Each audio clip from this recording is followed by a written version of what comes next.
नमस्कार साथियों, आपने खुफिया एजेंसीज और जासूसों की कहानियां तो जरूर सुनी होंगी और उन पर बनी बहुत सी फिल्में भी देखी होंगी। और जब किसी खुफिया एजेंसी की बात होती है तो हमें यही लगता है कि सभी देशों की अपनी अपनी खुफिया एजेंसीज होती हैं जो उनको बाहरी और आंतरिक खतरों से सुरक्षा प्रदान करने के लिए पर्दे के पीछे से काम करती हैं। उदाहरण के लिए भारत की रॉ, आईबी, अमेरिका की सीआईए, एफबीआई, इजराइल की मोसाद इत्यादि इत्यादि। लेकिन क्या हो अगर आपको पता चले कि हमारे बीच में एक ऐसी खुफिया एजेंसी भी मौजूद है जो किसी एक देश को नहीं पूरी बल्कि पूरी दुनिया को चला रही है, जो इतनी ताकतवर है कि कई पावरफुल लोग जैसे politicians, businessman, actors, powerful government officers इनके मेंबर हैं। और दुनिया भर की सरकारें इस खुफिया एजेंसी के इशारे पर चल रही कठपुतली मात्र हैं जो इसके हिसाब से काम कर रही हैं। कहा जाता है कि इस खुफिया एजेंसी का नेटवर्क इतना ताकतवर है कि किसी को थोड़ी सी भी भनक लगे तो ये दुनिया के किसी भी कोने में बैठकर बड़ी से बड़ी घटनाओं को अंजाम दे सकती हैं। लेकिन इतनी बड़ी खुफिया एजेंसी होने के बाद भी कोई इसे नहीं जानता कि इसे चलाता कौन है। कौन है इसका मुखिया, कहां है इसका हेडक्वार्टर, कौन कौन इसके मेंबर हैं, कहां इनकी मीटिंग्स होती हैं। साथियों, हम जिस खुफिया एजेंसी की बात कर रहे हैं उसका नाम है इल्यूमिनाटी। लगभग 250 साल पहले अस्तित्व में आया यह खुफिया समूह तब से लेकर आज तक कई कॉन्स्पिरेसी थ्योरी का हिस्सा रह चुका है। फ्रेंच रेवोल्यूशन से लेकर के वर्ल्ड वॉर, अमेरिकी राष्ट्रपति जॉन एफ कैनेडी की हत्या, इवन 9/11 की अटैक और कोरोना महामारी तक को फैलाने में जैसी बड़ी बड़ी घटनाओं के पीछे जिस खुफिया समूह के होने का दावा किया जाता रहा है उसका नाम है इल्यूमिनाटी। लेकिन इस खुफिया एजेंसी से जुड़ी हुई बातें और दावे यही खत्म नहीं होते, क्योंकि जब आप इस खुफिया एजेंसी के बारे में और ज्यादा जानने की कोशिशें करते हैं तो उससे जुड़ी हुई ऐसी बातें सामने आती हैं जो काफी भयानक सी हैं। जैसे कि इसके बारे में कहा जाता है कि यह एक ऐसी खुफिया एजेंसी है जो ब्लैक मैजिक का यूज करती है। ये लोग ल्यूसीफर नाम के शैतान की पूजा करते हैं और उसकी आंखों को अपनी एजेंसी के प्रतीक चिन्ह के रूप में उपयोग करते हैं। कई लोग तो ऐसे दावे भी करते हैं कि इससे जुड़े हुए लोग चीजों को प्रमोट करते हैं और इनसे जुड़ी हुई फिल्म स्टार और सेलिब्रिटीज इस खुफिया एजेंसी को अपने फैंस की। अगर थोड़ी देर के लिए इस समूह से जुड़े हुए सारे तथ्यों को बिल्कुल सही मान लिया जाए तो इसका निचोड़ यह निकलता है कि दुनिया में हो रही तमाम बड़ी घटनाएं इसके द्वारा प्रायोजित हैं और अप्रत्यक्ष रूप से ही सही, मगर इल्यूमिनाटी नाम की संस्था हम सबको कंट्रोल कर रही है। लेकिन इन सारे तथ्यों को जानने के बाद यहां पर बड़ा सवाल उपजता है कि इल्यूमिनाटी से जुड़ी इन सारी बातों की वास्तविकता क्या है। क्या सच में यह खुफिया एजेंसी दुनिया को कंट्रोल करती है या सिर्फ एक कॉन्स्पिरेसी थ्योरी है? अगर इसका सीधा जवाब आपको दिया जाए तो इल्यूमिनाटी के अस्तित्व में होने को लेकर लोग भी दो हिस्सों में बटे हुए नजर आते हैं। एक समूह है जो इसको सिर्फ इतिहास में घटित हुई यह घटना का हिस्सा मानता है, तो वहीं दूसरा समूह इसे आज भी एक ताकतवर सक्रिय खुफिया एजेंसी मानता है। और इल्यूमिनाटी के प्रति लोगों का यह मत काफी हद तक तय होता है इसके इतिहास से जुड़ी हुई घटनाएं और सवालों से। इन्हीं सवालों के जवाब इस वीडियो के माध्यम से आज हम आपको देने वाले हैं कि कैसे इस खुफिया एजेंसी समूह इल्यूमिनाटी का उदय हुआ, कैसे ये कॉन्स्पिरेसीज का हिस्सा बना, और सबसे जरूरी बात, क्या हमको इस खुफिया एजेंसी से डरने की जरूरत है। तो चलिए शुरू करते हैं। आज के सेशन में विस्तार पूर्वक जानेंगे कि कैसे स्थापित हुई इल्यूमिनाटी। इल्यूमिनाटी की खबर सुनते सुनते अभी तक मन में इस प्रकार का भाव आने लगा होगा कि यह जो भी करता है उसके बारे में होने के बाद पता चलता है। अगर पहले पता चल जाता तो जाने क्या होता। तो भाई मेरे, वो फिर कैसे कोई खुफिया एजेंसी रहती। लेकिन क्या आपको पता है कि भारत के अंदर ज्योतिषी में वो ताकत है जिसकी वजह से आपको भविष्य में घटने वाली चीजों के बारे में पहले ही पता चल जाता है। यकीन नहीं होता तो मैं आपको एक न्यूज साझा कर रहा हूं। वर्ष 2017 में ही किसी एस्ट्रोलॉजर ने यह प्रिडिक्ट कर दिया था कि 2024 के अंदर जनवरी में श्री राम मंदिर का अयोध्या में निर्माण शुरू हो जाएगा। अगर 2017 में 24 की घटना का जिक्र कर दिया गया और वो होता हुआ दिखाई दिया, इसका मतलब हमारी एस्ट्रोलॉजी में कुछ तो है, हमारी ज्योतिष में कुछ तो है। मैं ज्योतिष पर यकीन करता भी हूं, और ज्योतिष पर जब यकीन करता हूं क्योंकि ये अपने आप में एक साइंस है, तो ऐसे ही मैंने सोचा कि जब ये साइंस है तो इसका कैलकुलेशंस के साथ बेहतरीन समायोजन होगा। कैलकुलेशंस तो इंटरनेट पर बहुत आसानी से की जा सकती हैं, एप्लीकेशंस पर बहुत स्मूथली की जा सकती हैं। और ऐसे करते करते मैं जा पहुंचा एक एप्लीकेशन के नजदीक, एक ऐसे प्लेटफॉर्म के नजदीक जिसका नाम था एस्ट्रोटॉक। एस्ट्रोटॉक ऐप पर बस मैंने यूं ही अपने आप को रजिस्टर किया और जांच कर अपने डेटा चेक करना शुरू किया कि क्या एप्लीकेशंस के थ्रू भी साइंटिफिक मैनर में क्या यह जांचा जा सकता है कि फ्यूचर के प्रिडिक्शंस कितने सटीक हैं, या भविष्य में जो मेरे साथ घटित हुआ है क्या इनके बारे में ऐप की कैलकुलेशन से यह पता चल सकता है? क्या वहां पर ऐप के थ्रू दिए जा रही सुविधाओं में जो एस्ट्रोलॉजर्स बिठाए जा रहे हैं क्या वो सटीक कैलकुलेशन लगा पा रहे हैं? आउट ऑफ क्यूरोसिटी मैंने भी एस्ट्रोटॉक से अपनी डिजिट्स देकर अपनी date of birth, time of birth, place of birth जैसी जानकारी साझा करके जांचने का प्रयास किया। जानकारियां बहुत हद तक सटीक निकली। बहुत ज्यादा शॉकिंग जानकारियां कि आप इस प्रोफेशन में हो सकते हैं, आप कुछ इस प्रकार का काम कर रहे होंगे, आपका परिवार इस प्रकार का होगा, आप शादीशुदा जिंदगी में होंगे, आपके घर में इतने परिवारजन हैं।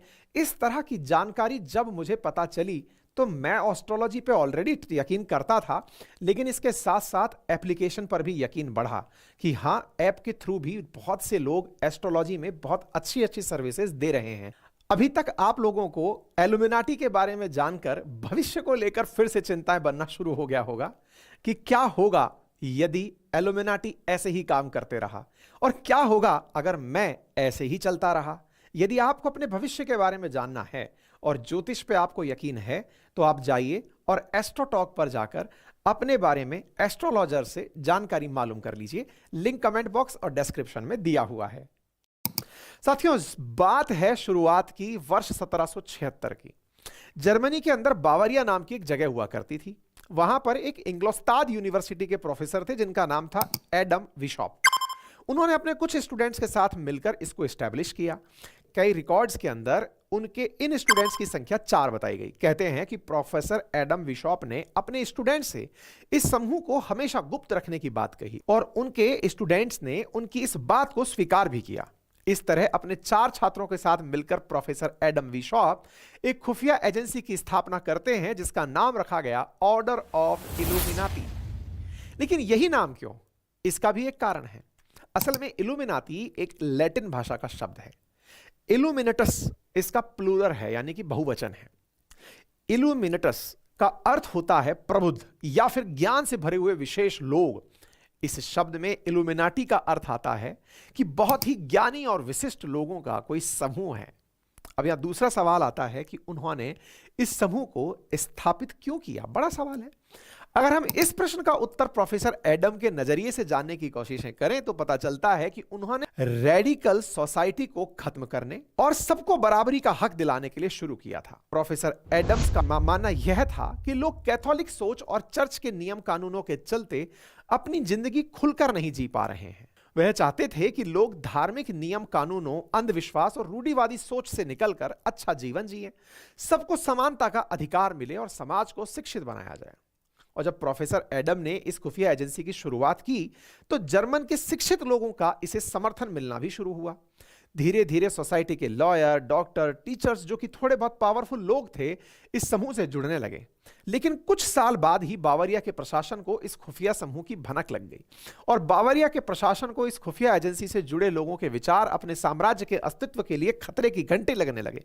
इस घटना के बाद इस समूह को खत्म करने की कोशिशें भी शुरू कर दी गई। साल आया 1779, जहां से लेकर 1785 तक बावरिया प्रशासन के लोगों ने घरों पर लगातार छापे मारकर जितने लोग इस एजेंसी से जुड़े हुए पाए गए उन सबको बाहर निकाला, उन्हें जेल में डाल दिया, उन्हें घर से निकाल दिया, देश से निकाल दिया। इवन कुछ रिपोर्ट्स इस बात का दावा करती हैं कि छापा मारने की प्रक्रिया के दौरान इल्यूमिनाटी से जुड़े कुछ लोगों के घर खास तरह की ट्रांसपेरेंट इंक के साथ मिले थे, जिसका यूज इल्यूमिनाटी ग्रुप के लोग सीक्रेट कम्युनिकेशन के लिए किया करते थे। साथ में यह भी कहा गया कि इल्यूमिनाटी से जुड़े लोग अपने लिए एक खास कोड नेम का उपयोग किया करते थे। छापेमारी के बाद प्रोफेसर एडम को राजद्रोह के आरोप में बावरिया शहर से बेदखल कर दिया और दूसरे शहर गोथा में भेज दिया, जो बावरिया शहर से लगभग 300 किलोमीटर दूर था। आपके दिमाग में अब तक एक प्रश्न बन चुका होगा, ऐसा कर क्यों रहे थे? साथियों, जब फ्रांसीसी क्रांति की आप जिक्र करते हैं ना, तो आप पाएंगे कि इल्यूमिनाटी का जो उद्देश्य था वो कहीं ना कहीं फ्रांसीसी क्रांति के माध्यम से पूर्ण होता दिखा। इसलिए लोगों का यह तक मानना है कि फ्रांसीसी क्रांति के पीछे भी इल्यूमिनाटी जिम्मेदार था। फिर से लौटते हैं। गोटा शहर में रहते हुए प्रोफेसर एडम फिर से कॉलेज में नौकरी करने लगे थे। साल 1830 तक जब उनकी डेथ हो गई तब तक वे वही नौकरी करते रहे। इस घटना के बाद जहां एक तरफ लोगों को लग रहा था कि इल्यूमिनाटी 1784 में ही खत्म हो गया था, वहीं दूसरी थ्योरीज के हिसाब से इल्यूमिनाटी अभी भी धीरे धीरे लोगों को अपने साथ जोड़ रहा था और जर्मनी से बाहर निकलकर आसपास के देशों में भी अपने पांव जमा रहा था। कुछ लोगों का तो यह भी मत है कि थोड़े समय तक शांत रहने के बाद खुद प्रोफेसर एडम ने फिर से लोगों को इल्यूमिनाटी से जोड़ना शुरू किया था और अपनी जिंदगी के आखिरी समय तक इल्यूमिनाटी के प्रचार प्रसार का काम करते रहे। जर्मनी में हुए छापामारी अभियान के ठीक 10 साल बाद फ्रांस की क्रांति प्रभावी रूप से शुरू होती है, जिसके साथ इल्यूमिनाटी का नाम दोबारा सामने आता है। तो फिर बड़ा सवाल है, फ्रेंच रेवोल्यूशन से इसका क्या संबंध था? फ्रांस के हिस्टोरिकल रेवोल्यूशन से इसका कनेक्शन है। आपको याद हो कि फ्रांस में सोशल और पॉलिटिकल ढांचे को हमेशा के लिए बदलने की एक क्रांति हुई थी, लेकिन जिन कारणों से फ्रांस में इस क्रांति का जन्म हुआ वो इल्यूमिनाटी के उद्देश्य में दिखाई पड़ते थे, इल्यूमिनाटी की विचारधारा से हुबहू मेल खाते थे। ऐसे में जो लोग इल्यूमिनाटी को समाप्त मान चुके थे, क्रांति होने के बाद उन्हें यह लगने लगा कि इस क्रांति को बढ़ावा देने, प्रशासन के खिलाफ लोगों को खड़ा करने में कहीं इल्यूमिनाटी का ही तो हाथ नहीं है, क्योंकि जो उनकी विचारधारा थी वो तो सब लोग क्रांति में डिमांड कर रहे थे। लोग छुपकर थे लेकिन क्रांति कर दिए थे, जिसके बाद इल्यूमिनाटी फिर से लोगों के बीच बड़ी चर्चा का विषय बन गया। फ्रांस में हुई इस क्रांति ने इल्यूमिनाटी का नाम इतना प्रभावशाली बना दिया कि यूरोप समेत अब अमेरिका में होने वाली कई क्रांतियों में इसका जिक्र होने लगा। 1815 में फ्रांस के नेपोलियन बोनापार्ट और ब्रिटेन के ड्यूक ऑफ वेलिंगटन के बीच हुए वाटरलू उस युद्ध को भी इल्यूमिनाटी के द्वारा ही प्रायोजित माना गया, जिसमें नेपोलियन की हार हुई थी। फ्रांस पर उसका शासन भी समाप्त हुआ था, यानी इन्होंने गुप्त रूप से समाज से ऐसे लोगों को मिटाने का प्रयास किया जो इनकी विचारधारा के विपरीत थे। साथियों, इतिहास की इन घटनाओं के बीच इल्यूमिनाटी का संबंध कितना सही और कितना गलत है, इसको लेकर कुछ भी नहीं कहा जा सकता, लेकिन इन घटनाओं के बाद भी बहुत सी ऐसी घटनाएं घटित होती रही जिनके साथ इल्यूमिनाटी का संबंध जोड़ा जाता रहा, जिसमें सबसे बड़ी घटना थी अमेरिकी राष्ट्रपति जॉन एफ कैनेडी की हत्या। विचार कीजिए कि अमेरिका जैसे मोस्ट पावरफुल नेशन के राष्ट्रपति की हत्या हो जाती है और कोई कारण निकलकर सामने नहीं आता है। तो फिर बड़ा सवाल है कि 1963 में अमेरिकी राष्ट्रपति जॉन एफ कैनेडी की रहस्यमयी मौत हुई, तब इल्यूमिनाटी का नाम कैसे निकल कर आया? अमेरिका के राष्ट्रपति की हत्या कोई आम बात नहीं थी। इसको लेकर के द बबुक्का लेडी के नाम से एक बहुत ही फेमस थ्योरी भी प्रचलित हुई, जिसमें कुछ लोगों का कहना था कि जिस समय कैनेडी की हत्या हुई उस दौरान उनके आसपास एक महिला थी जिसके हाथ में कैमरे की तरह दिखने वाली बंदूक थी। लोगों का कहना था कि इस महिला ने ही जॉन एफ कैनेडी की हत्या की थी। इसका संबंध इल्यूमिनाटी खुफिया एजेंसी से था। यह भी दावा किया जाता है कि कैनेडी की हत्या के बाद उस महिला को फिर से कभी दोबारा नहीं देखा गया और ना ही कैनेडी के हत्यारों का कुछ पता चल सका। हालांकि जॉन एफ कैनेडी की इस हत्या के लिए अमेरिकी खुफिया एजेंसी CIA, FBI के साथ रूस की खुफिया एजेंसीज पर भी जांच की गई। इस घटना के बाद इल्यूमिनाटी से जुड़ी ऐसी ही एक और घटना साल 2009 में तब घटी जब pop dancer pop king Michael Jackson की मिस्टीरियस डेथ हो जाती है। इसके पीछे भी इल्यूमिनाटी का हाथ होने की खबर थी। लोगों का कहना था कि माइकल जैक्सन ने पब्लिकली एक्सेप्ट कर लिया था कि वे इल्यूमिनाटी के सदस्य हैं, लेकिन इल्यूमिनाटी खुफिया एजेंसी के नियमों के अनुसार कोई भी मेंबर पब्लिक में इल्यूमिनाटी के साथ अपने संबंधों की बात नहीं कर सकता, जिसके लिए उनको मार दिया गया। हालांकि फॉरेंसिक रिपोर्ट्स में माइकल जैक्सन की मृत्यु का कारण ड्रग ओवरडोज बताया गया, लेकिन माइकल जैक्सन अकेले सेलिब्रिटी नहीं थे जिनको इल्यूमिनाटी का सदस्य बताया गया हो, क्योंकि कई कॉन्स्पिरेसी थ्योरीज ने यह दावा किया है कि विंस्टन चर्चिल, बुश का परिवार, बराक ओबामा सहित कई बड़े लोग इल्यूमिनाटी के सदस्य थे या हैं। इसके अलावा अमेरिकी सिंगर कैटी पेरी ने इस ग्रुप से जुड़े होने का दावा किया। लोगों का कहना है कि कैटी ने अपने कई म्यूजिकल एल्बम और अवार्ड नाइट परफॉर्म करने के दौरान इल्यूमिनाटी के त्रिकोण वाले चिन्हों को दिखाया। कैटी पेरी के साथ इस लिस्ट में Justin Bieber, Miley Cyrus, Madonna, Britney Spears, Lady Gaga, Kanye West और एमिनम जैसे आर्टिस्ट पर भी इस ग्रुप के साथ संबंध होने के आरोप लगते रहे हैं। कॉन्स्पिरेसी थ्योरीज की माने तो इल्यूमिनाटी आज भी हमारे बीच मौजूद है और उन्होंने अपने इस संगठन को नया नाम भी दिया है, द न्यू वर्ल्ड ऑर्डर। आज के समय इल्यूमिनाटी दुनिया को अलग अलग देशों में बांटकर नहीं देखता। इल्यूमिनाटी पूरी दुनिया को एक ही सिस्टम के नीचे लाना चाहता है, जिससे ये लोग सारी दुनिया को अपने हिसाब से चला सकें। अपने हिसाब से चलाने का मतलब है अपने रूल्स और रेगुलेशंस को सारी दुनिया के ऊपर लागू किया जा सके। और अपने इस मिशन को पूरा करने के लिए ये खुफिया एजेंसी पावरफुल लोगों को अपना मेंबर बनाती है, फिर उनके जरिए उनके फॉलोअर्स को प्रभावित करती है। साथियों, कॉन्स्पिरेसी थ्योरीज के इन बड़े बड़े दावों को जानने के बाद अब आपके मन में भी यही सवाल उठ रहा होगा कि इल्यूमिनाटी जैसी कोई खुफिया एजेंसी क्या सच में मौजूद है? तो इतिहास में हुई इन तमाम बड़ी घटनाओं में से एक दो घटनाओं में इनका हाथ होने का जिक्र होने से यह बिल्कुल भी साबित नहीं हो जाता कि यह दुनिया की खुफिया एजेंसी आज भी एक्टिव है। सच यह है कि लंबे समय तक इल्यूमिनाटी लोगों के बीच एक रहस्य बना हुआ था। बहुत सारे लोगों ने इसके ऊपर किताबें लिखी, बहुत सी हॉलीवुड मूवीज में इसका जिक्र भी बार बार होता रहा। हाँ, इस बात की पूरी संभावना है कि जब साल 1777 के आसपास इसकी शुरुआत हुई तो उसके बाद कुछ समय तक या फिर 20 से 30 साल तक ये एक्टिव रही हो। लेकिन इतने सालों बाद तक एक्टिव रहना, किसी को भी इस खुफिया एजेंसी के बारे में जानकारी ना होना, यह बड़ा ही असंभव सी बात है। हालांकि अभी भी लोगों का एक बहुत बड़ा समूह है जो इस बात को मानता है कि इल्यूमिनाटी आज भी एक्टिव है। खासतौर पर यूरोपीय देशों में इल्यूमिनाटी को लेकर आज भी लोगों में यह विश्वास है कि खुफिया एजेंसी आज भी मौजूद है। लेकिन दावों और कहानियों को एक किनारे रखकर इसे थोड़ा प्रैक्टिकल होकर समझने की कोशिश करते हैं। तो अगर आज भी यह समूह मौजूद है और वाकई में इतना ताकतवर है, तो दुनिया में जो हो रहा है वह सब इसकी मर्जी से ही हो रहा है। तो फिर इस समूह का मिशन कहा जा सकता है कि यह लोगों को धार्मिक कट्टरता, अंधविश्वास, धार्मिक राजनीति से बाहर निकालना चाहता है।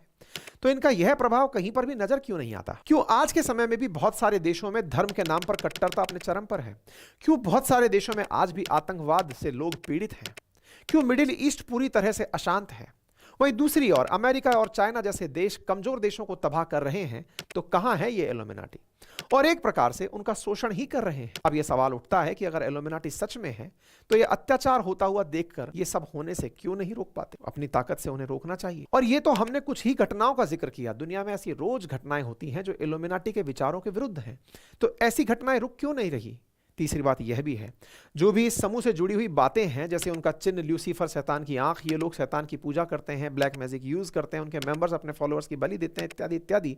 ये सभी बातें इंटरनेट की तमाम वेबसाइट पर लिखी हुई बातें हैं जिनका कोई भी रिसोर्स इसकी गारंटी नहीं देता। यानी कि ये कहानी मनगढ़ंत कहानियों का हिस्सा भी हो सकती है। ये बिल्कुल वैसे ही है कि कोई घटना घटी, उसका किसी के पास जवाब नहीं था, तो जवाब के नाम पर इल्यूमिनाटी का नाम दे दिया गया। इसका मतलब यह हुआ कि इल्यूमिनाटी लोगों को शिक्षित और आधुनिक विचारधारा से जोड़ने की बात करता है, तो दूसरी ओर वह लोगों को शैतान की पूजा और ब्लैक मैजिक करने वाले तांत्रिकों से जोड़ रहा है। ये दोनों बातें एक दूसरे के बिल्कुल विपरीत हैं। इसी कारण से इसे परिलोक की कथाओं जैसा माना जाता है कि नहीं भी है और है भी है। होता हुआ घटना दिखता है, जवाब नहीं मिलता तो इल्यूमिनाटी है। लेकिन जब बातें बड़ी बड़ी करें, समानता की बात करें, अंधविश्वास मिटाने की बात करें, चर्च के शासन के विरुद्ध खड़े होने की बात करें, वहीं खुद तांत्रिकों की बात करें, इसका मतलब बहुत सारे कॉन्ट्राडिक्शंस हैं। ऐसी स्थिति में इल्यूमिनाटी के नाम पर जो कुछ लिख दिया गया है, उसको होने और ना होने को लेकर लोग कंफ्यूज हो चुके हैं। इल्यूमिनाटी कॉन्स्पिरेसी की इस आग में घी डालने का काम जॉन एफ कैनेडी की हत्या और माइकल जैक्सन की हत्या ने किया।